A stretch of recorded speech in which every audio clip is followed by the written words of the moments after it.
37 days. That's how long you have before this house stops pretending it belongs to you. 37 days, Madison said, tapping the paper on the refrigerator with one red fingernail. That's how long you have before the mortgage resets and this house finally stops pretending it belongs to you. For a second, the whole kitchen went quiet. Not silent. Quiet. The kind of quiet where you can hear the ice shifting in someone else's glass. The kind where a refrigerator hum sounds louder than breathing. The kind where everyone in the room waits to see if the man being humiliated will finally break. My hand tightened around my lunch cooler until the plastic handle bent. Blake Reynolds sat at my kitchen island with his shoes on my floor and my father's bourbon in one of my glasses. He swirled it slowly. Like he had earned the right. Like he had already decided where his furniture would go once I was gone.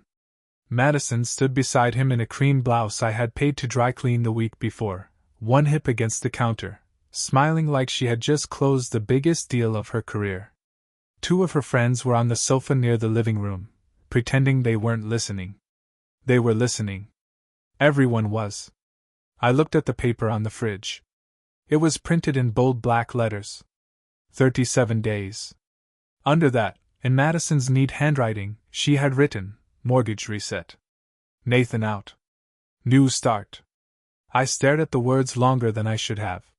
Not because I didn't understand them. Because 11 years of marriage can sometimes collapse into 3 lines on a refrigerator. I set my cooler down slowly. My fingers were shaking, so I curled them into fists before anyone saw too much. You put an eviction countdown on our refrigerator? I asked. Madison shrugged. I put a reality check where you'd actually see it. One of her friends gave a small, nervous laugh. Blake lifted my father's glass toward me. Relax, Nate, he said. It's not personal. It's math. I looked at him. You doing math in my house now? Madison's smile sharpened. Don't embarrass yourself, she said. I turned to her. I came home from a 12-hour site inspection, and you're hosting a little party around kicking me out. No one is kicking you out, she said. The bank will handle that. That landed. Not because it was true. Because she wanted it to hurt. Madison had always known exactly where to press. When we were young, she pressed my shoulders after long shifts. Later, she pressed my pride. Eventually, she pressed everything until it bruised. She pointed at the countdown again. You don't understand adjustable rates, she said. You don't understand equity. You don't understand how ownership works. I nodded once. I understand who paid the mortgage last month. She laughed. Congratulations, Nathan. You paid 1 bill. 11 years of bills, I said. Blake smiled into the bourbon. And still not enough leverage. I looked at the glass in his hand. That bottle was a gift from my father, I said. Put it down. Blake blinked. Excuse me? Put it down. Madison stepped between us. See? She said to her friends. This is what I mean. He acts like owning old bourbon and fixing gutters makes him a man. My jaw locked so hard my teeth hurt. There was a time when she loved that I could fix things. When we bought this house, it had a leaking roof, bad wiring in the garage, and a kitchen drawer that fell out if you pulled it too hard. Madison used to stand barefoot on that same tile floor, holding paint samples against the wall, telling me we were building something. I worked nights that first year. She studied for her real estate license at this island, while I replaced cabinet hinges after midnight. When she failed her first exam, I paid for the second course. When she got her first listing, I took 2 days off to help her stage it. When she cried because the seller fired her, I told her one deal did not define her. And now she had invited her friends here to watch her define me as dead weight. 37 days, Madison said again. After that, I'm done carrying you. There it was. The sentence she had been waiting to say. I pulled out my phone. Madison's eyes narrowed. What are you doing? Taking a picture. For what? For memory. Blake smirked. Memory won't help you in court. I looked at him. Funny you said court. Madison's smile slipped. Don't start. I snapped a photo of the countdown. Then I raised the phone and slowly aimed it at the kitchen. Madison stepped forward. Nathan, stop recording. You wanted witnesses, I said. Now we have some. Her voice dropped. Delete it. No, this is my home too. Then stop talking like a squatter with a wine glass. Blake stood up. The bar stool scraped across the floor. You better watch your mouth. I looked him over once. He was wearing a navy blazer with no tie, expensive watch, loafers, and the expression of a man who had mistaken access for ownership. You're standing 10 feet from a mortgage statement with my name on it, I said, and drinking liquor you didn't buy. Madison grabbed my wrist. Her nails dug into my skin. You are not going to ruin this night, she whispered. I looked down at her hand until she let go. Another heavy silence filled the kitchen. Then she whispered, You really don't know what's coming, do you? I slid my phone into my pocket. No, Madison, I said. You don't know what you already signed. Her face changed. Only for half a second. But I saw it. That tiny flicker behind her eyes. The first sign that she remembered something she had spent years pretending did not matter. Blake did not notice. He was too busy trying to look dangerous. Madison's eyes cut to my pocket. You're recording your own wife now? Blake moved closer. That's pathetic. I picked up the mortgage statement from the counter and held it flat between two fingers.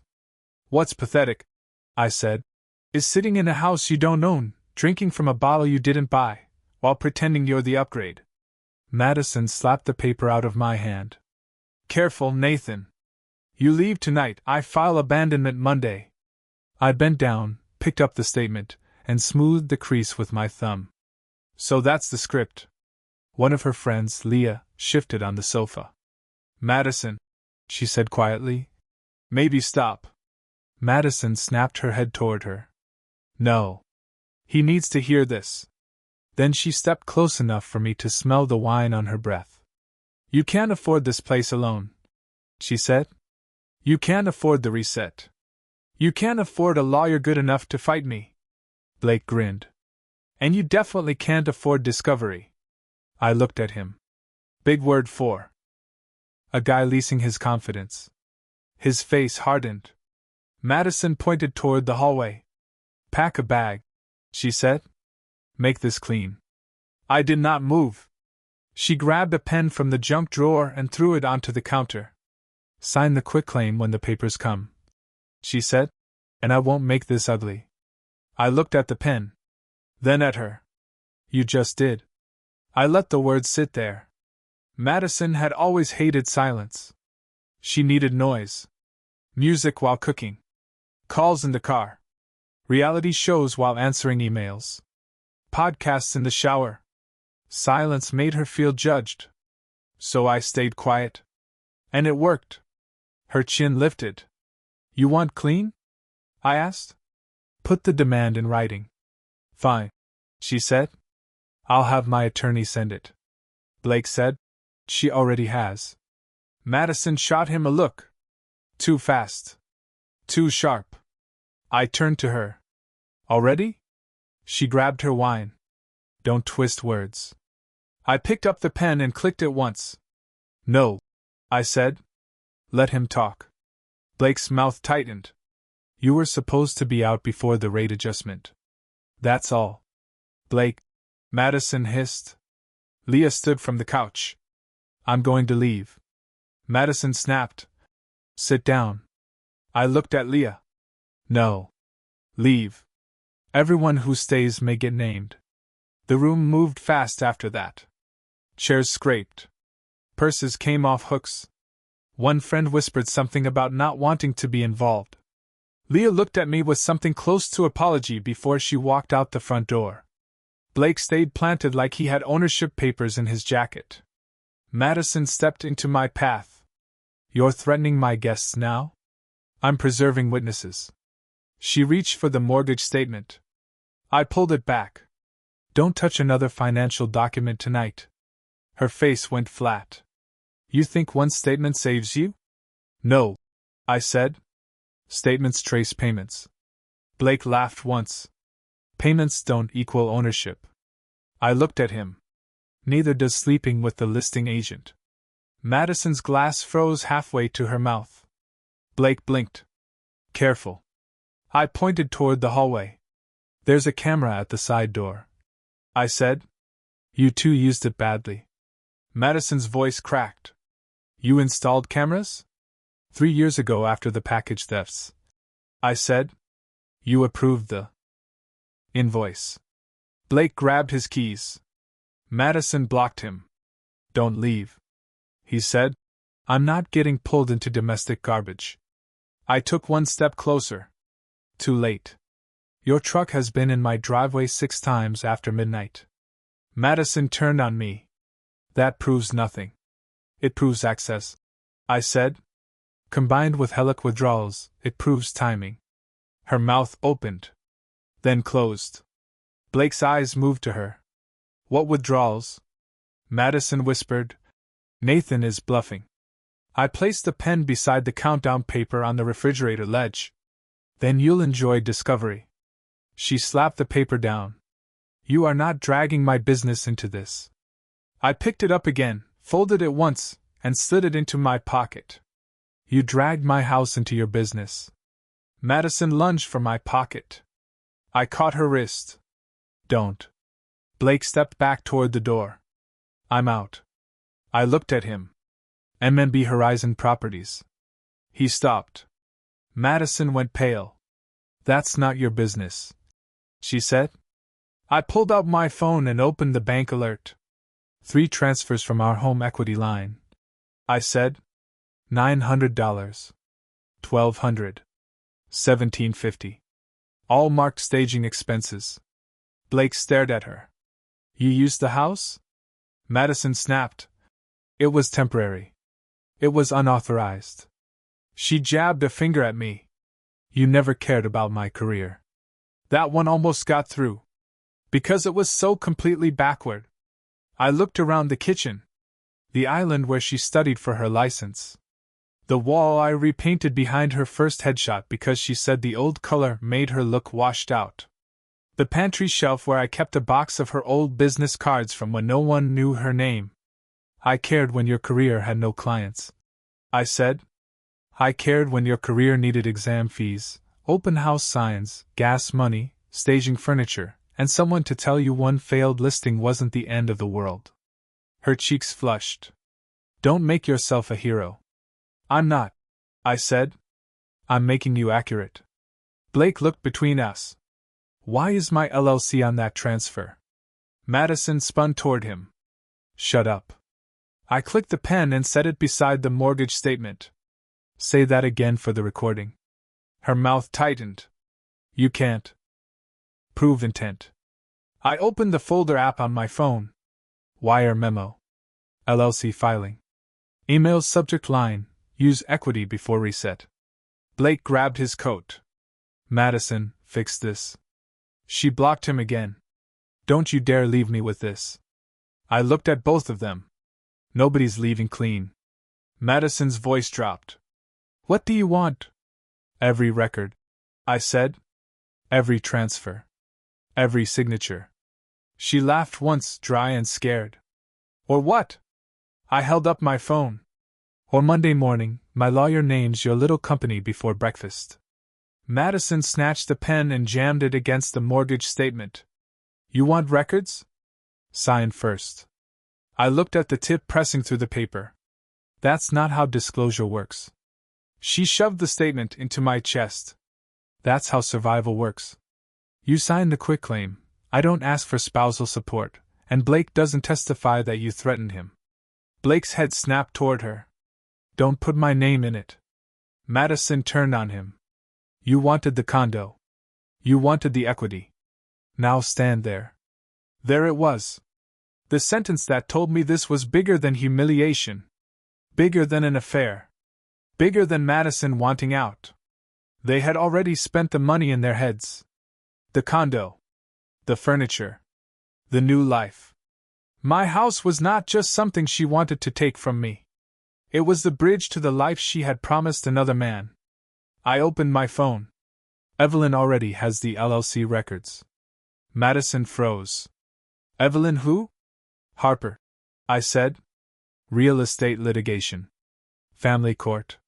She laughed too loudly. You hired some bargain divorce lawyer?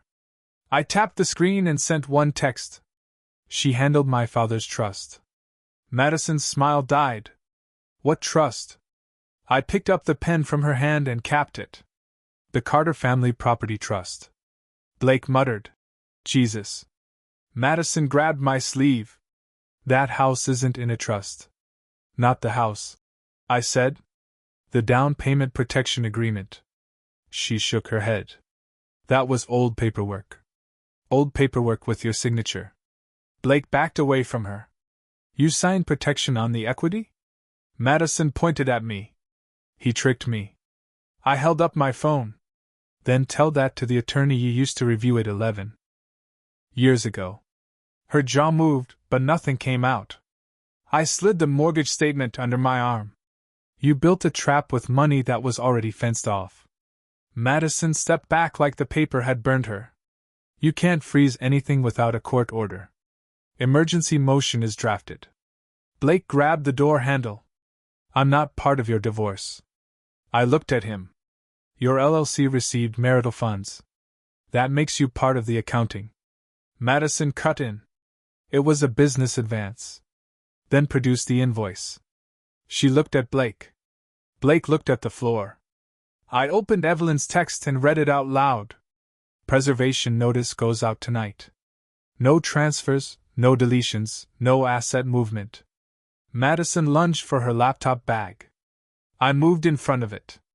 Touch that, and it becomes spoliation. She snapped. You don't even know what that means. It means a judge hates deleted files. Blake whispered. Madison, what did you email me? She hissed. Nothing important. I said. Subject line said, use equity before reset. That's important. Her phone buzzed on the counter. Then Blake's buzzed. He checked it and went stiff. Why did I just get a legal hold notice? Madison stared at me. You sent it already? I picked up the pen, the mortgage statement, and the folded countdown paper. No. My lawyer did. She swallowed hard. Nathan, wait. I walked past her toward the office. You counted days, I said. I counted documents. That should have been the end of the night. It wasn't. At 1:17 in the morning, I was still in my office. The rest of the house was dark. Madison had locked herself in the guest room, not our bedroom. That detail hurt more than it should have. For years I had thought the end of a marriage would sound like screaming. Ours sounded like a printer. Page after page slid out into the tray. Bank alerts. HELOC statements. Wire confirmations. Screenshots of Madison's emails. Still frames from the side door camera. The countdown photo. Every page felt less like revenge and more like an autopsy. Evelyn called at 1:43. She did not ask if I was okay. Good lawyers know when not to ask questions that waste a client's strength. You have enough for a preservation notice, she said. You may have enough for a temporary restraint on the credit line. But I need to warn you about something. I leaned back in the chair. What? Madison sent me a PDF 5 minutes ago.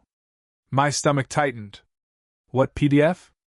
A forwarded email chain, Evelyn said. It appears to show you approving the HELOC use for real estate staging. I sat up. I never approved transfers to Blake's LLC. I believe you, Evelyn said. The court won't believe you because you're angry. The court believes documents. I closed my eyes. For the first time that night, I felt the floor move under me. What does the email say? It says, use what you need before the reset, just keep me copied. Your name is on it. I stared at the desk. That's not mine, I figured, Evelyn said. Because the timestamp is strange, and the reply header is messy. But strange is not enough. If Madison argues you knew, the freeze could hit both of you. Worse, she could claim the business expenses were marital strategy. So she can make me responsible for the money she moved? She can try. In the kitchen, I had been calm because I knew the next 3 moves. Now, for the first time, I saw a move I had not predicted. Madison was not just trying to take the house. She was trying to make me look complicit. I looked at the framed photo on my desk. My father in front of this same house, holding a paint roller, smiling like a man who had no idea his son would one day have to defend every dollar he left behind. For 1 second, I wanted to throw Blake through the glass door. Instead, I remembered what Evelyn told me during our first meeting. Angry men lose houses. Careful men keep records. What do you need? I asked. The original email source, Evelyn said. Not a screenshot. Not a forwarded PDF. Original metadata. And anything that proves Madison used that phrasing after the fact. I opened my old backup drive. There might be something. Find it, she said. Because tomorrow morning she's going to act like the victim, and she has a document that lets her do it. After we hung up, I sat in the dark for a long time. Not because I was tired. Because I finally understood how far Madison had gone. She had not snapped. She had not made a mistake. She had rehearsed this. At 6:30 the next morning, she came into the kitchen wearing yoga pants, sunglasses, and the expression of a woman who had spent the night rebuilding her story. You look awful, she said. I poured coffee. You look prepared. She smiled a little. I talked to an attorney. I know. That annoyed her. You don't know everything, Nathan. No, I said. But I'm learning. She set her phone on the island. I'm willing to be reasonable. That must be new. Her smile disappeared. You approved the equity use. I looked at her. There it was. The new script. You want to try that out loud? I asked. She tapped her phone. I have your email. You have a PDF. I have proof. You have a forwarded file with bad headers. Her face flickered again. Only a second. But enough. You're not a forensic analyst, she said. No. But Evelyn knows one. Madison took her sunglasses off. For the first time, I saw that her eyes were red. That should have made me feel something softer. It didn't. Not yet. You think I wanted this? She asked. I said nothing. She leaned against the island. You think I woke up one day and decided to become the villain in your little sad story? You put a countdown on the refrigerator. Because you never move unless someone pushes you. I looked at her. She was not done. Do you know what it's like? She said. To stand in a room full of successful people and have them ask what your husband does? I almost laughed. Not because it was funny. Because it was so ugly. I inspect commercial sites, I said. You wear steel-toed boots to dinner. I pay for dinner. She flinched. Then hardened. That's exactly it. You think paying makes you important? No, I said. I think using someone's money while calling them deadweight makes you dishonest. She looked away. For a moment, Madison was not the woman from last night. She was the woman from 10 years ago, sitting at the island with flashcards, terrified she would fail again. Then Blake's name flashed on her phone. The softness vanished. She turned the screen over. Too late. Does he know about the PDF? I asked. She picked up her coffee. You should leave before this gets worse. I nodded. You're right. She looked surprised. I walked past her, into the office, and came back with a small black drive. Her eyes followed it. What is that? Old backups. Her face lost color. I plugged it into my laptop on the kitchen island. You remember our first year here? I asked. You used my old desktop for your licensing course because your laptop kept overheating. Nathan. You used my email once in a while because your brokerage emails went to spam. Nathan, stop. I opened the archived mail folder. You also had a habit of drafting emails in my account and sending them to yourself when you wanted templates. Her voice dropped. You can't go through my private files. I clicked search.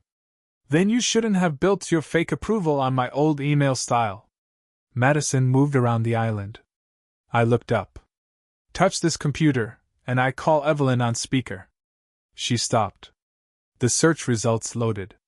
One message. Then another. Then the one I needed. A draft from 9 years earlier. Madison had written, "Use what you need before the open house, just keep me copied." It was about staging chairs. Not HELOC money. Not Blake. Not MMB. But the wording was almost identical. Evelyn had been right. Madison had reused old language to make a fake approval look familiar. I sent the file to Evelyn. Madison whispered, "That doesn't prove anything." My phone buzzed 30 seconds later. Evelyn replied, "This helps. Need one more thing. Audio or witness that Madison referenced the fake." I looked at Madison. She looked at the phone. Then the doorbell rang. Madison jumped. I opened the door. Leah stood on the porch holding her purse with both hands. Her face was pale. "I'm sorry," she said before I could speak. "I don't want to be involved, but Madison called me at midnight." Madison appeared behind me. "Leah, go home." Leah looked past me at her. "You told me to say Nathan knew about the equity." Madison's mouth opened. Leah's voice trembled. "You said if anyone asked, I should say he joked about using the house to fund your next chapter." Madison snapped. "That was a private conversation." I stepped aside. "Leah," I said, "would you repeat that to my attorney?" Madison shouted. "No." Leah started crying. "I didn't sign up for this. You put me in your kitchen while you humiliated him, and then you asked me to lie. I'm not losing my job because you wanted a condo with Blake." There it was. Not from me. Not from Evelyn. From Madison's own friend. The first crack that she could not call my revenge. Madison stared at Leah like betrayal was something only other people committed. I called Evelyn. By 8:10 Monday morning, Madison's phone would not stop buzzing. She came downstairs in the same blouse from Saturday night, wrinkled now, her hair pulled back too tight. "Why is Blake texting me in all caps?" she snapped. I slid the printed preservation notice across the kitchen island. "Because his LLC account got flagged." She grabbed it, read 3 lines, and looked up fast. "You froze MMB?" "The bank froze activity pending review," I said. "Different word. Same problem." Her phone rang again. Blake's name flashed. She answered on speaker by mistake. "Madison," Blake barked. "My lender just pulled the condo file." "What did your husband send them?" she yelled. "Shut up, Blake," I said. "Tell him about the HELOC." Blake went silent. Then he said, "You told me that money was clean." Madison stabbed the screen and ended the call. 10 seconds later, her group chat started lighting up. Leah had not posted anything public. She did not have to. Blake was panicking loudly enough for everyone. One text popped up from another agent. "Why is Blake asking people if Madison borrowed from her house?" Madison threw the phone onto the counter. "You made me look insane." I picked up the countdown paper and set it beside her phone. "No. I made the numbers visible." The doorbell rang. Madison froze. I opened it. A courier handed me a packet addressed to Madison's brokerage compliance officer. Her face changed when she saw the letterhead. "Nathan, don't." I handed it to her. "Too late." She tore it open, scanned the first page, and whispered, "They suspended my listings." Blake called again. This time I answered. He shouted, "You ruined my financing." I looked at Madison while I spoke. "No. Blake. She financed you with stolen equity." Madison stared at the suspension notice like the words kept moving. "They can't do this without a hearing." I pointed to the second page. Temporary suspension. Client funds review. Broker discretion. Her phone buzzed again. She looked down and went stiff. My biggest seller cancelled. Another buzz. So did the Oak Ridge listing. Blake's voice came from the speaker, still yelling because I had not hung up. Madison, the Range Rover payment bounced. What account did you freeze? She grabbed the phone. Stop calling me. He snapped. You dragged me into fraud. She shouted. You spent the money. I picked up the folded countdown paper from the island and placed it beside the letter. 37 days turned into 48 hours. She slapped it away. Don't you dare enjoy this. The paper slid across the floor and stopped under Blake's empty barstool. Her phone buzzed again. This time, it was not Blake. It was Evelyn. She had copied both attorneys on a new notice. Madison read the first line and sat down slowly. I did not have to ask what it said. I already knew. Blake had retained counsel. And Blake's attorney had just provided a statement. Madison's hand shook as she scrolled. No, she whispered. I waited. She read it out loud without meaning to. Mr. Reynolds was informed by Ms. Carter that the funds transferred to MNB Horizon Properties were approved marital business funds and that Mr. Carter had consented to their use. Her lips parted. Blake had done exactly what people like Blake always do when the room catches fire. He had pointed at the nearest woman and stepped over her to reach the exit. Madison stood so fast the stool tipped behind her. He's lying. I said nothing. He knew, she said. He knew what we were doing. That's not what his lawyer says. Her face twisted. For the first time, I saw something that was not arrogance. Not fear. Humiliation. Real humiliation. Not the kind she had staged for me. The kind that arrives when the person you burned your life down for starts building his defense from your ashes. The doorbell rang again. This time it was a process server. He asked, Madison Carter? Her voice cracked. No. I looked at her. That lie just cost you another witness. The process server set the envelope on the counter. You've been served. Madison looked at me. You did this in my kitchen? Our kitchen, I said. Until the order changes. She stared at the envelope. Then at the countdown paper on the floor. Then at the empty barstool where Blake had sat 2 nights earlier, drinking my father's bourbon like a man who owned the future. He said he loved me, she whispered. I almost answered. Almost. But there are moments where silence is not cruelty. It is accuracy. 2 weeks later, the order changed. Madison arrived at the courthouse in a black blazer and sunglasses, trying to look like she was walking into a listing presentation instead of a temporary orders hearing. Evelyn met me near the elevators. She's going to argue you knew about the HELOC, she said. I figured. She's going to argue the house was maintained with marital funds. It was. She's going to argue you're punishing her professionally. I'm not. Evelyn looked at me. Good. Don't sound happy in there. I almost smiled. I'm not happy.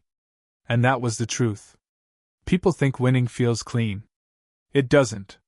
Winning a divorce feels like standing in the wreckage and being handed the deed to the part that didn't burn. Inside the courtroom, Madison's attorney worked hard. He called the HELOC spending. Business development. He called the transfer to Blake's LLC. A temporary staging arrangement. He called the email PDF.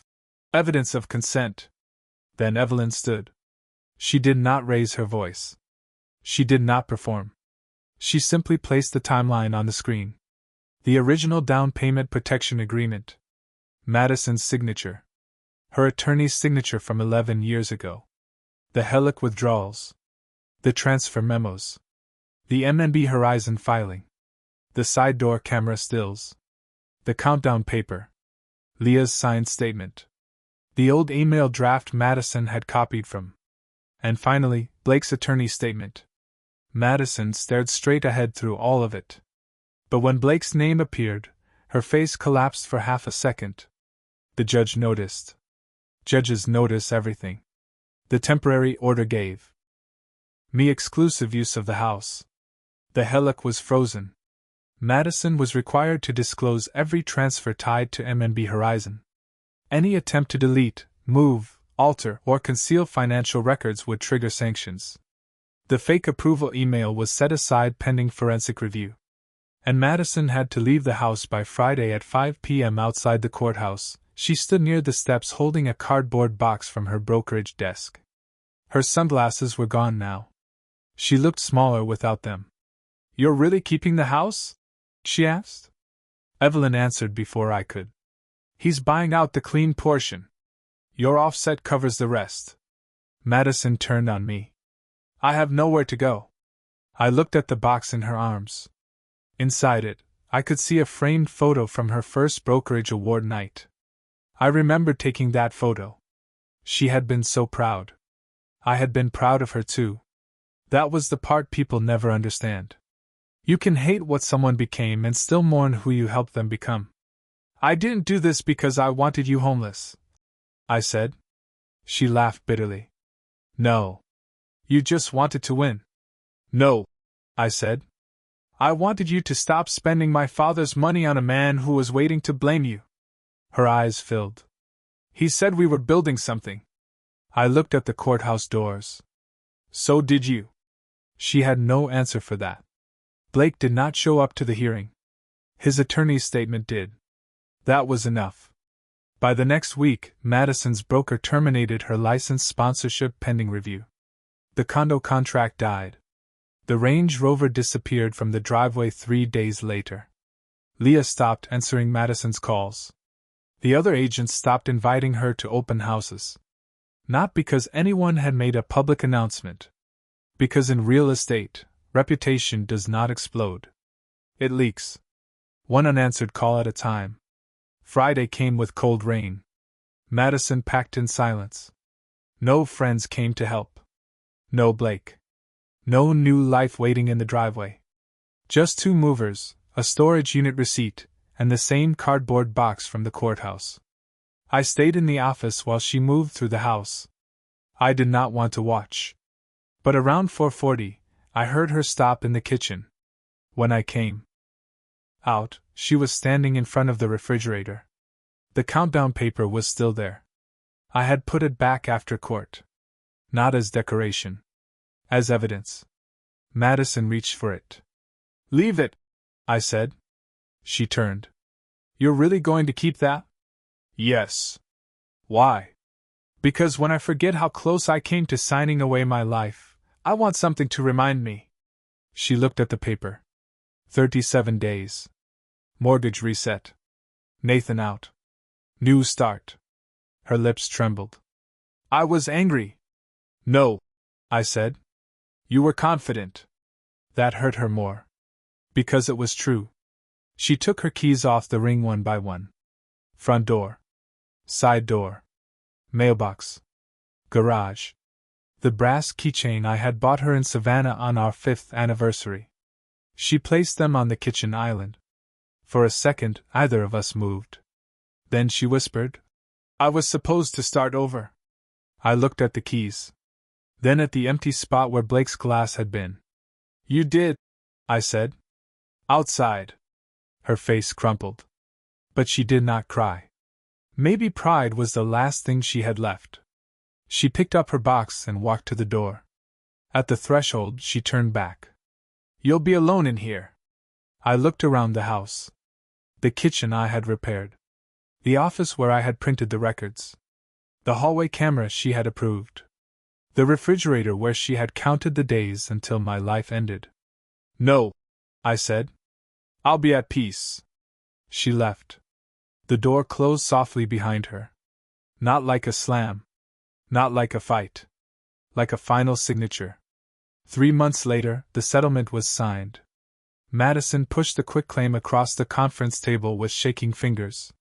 The same kind of pen she had thrown on the counter that night sat between us.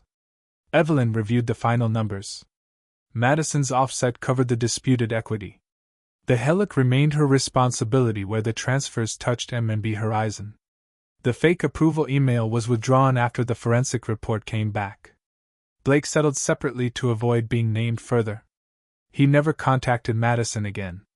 At least not in any record I saw. When it was my turn, I signed. Kept the mortgage. Kept the house. Kept the folded countdown paper in the evidence folder. Madison watched me slide it into my briefcase. You're still keeping that?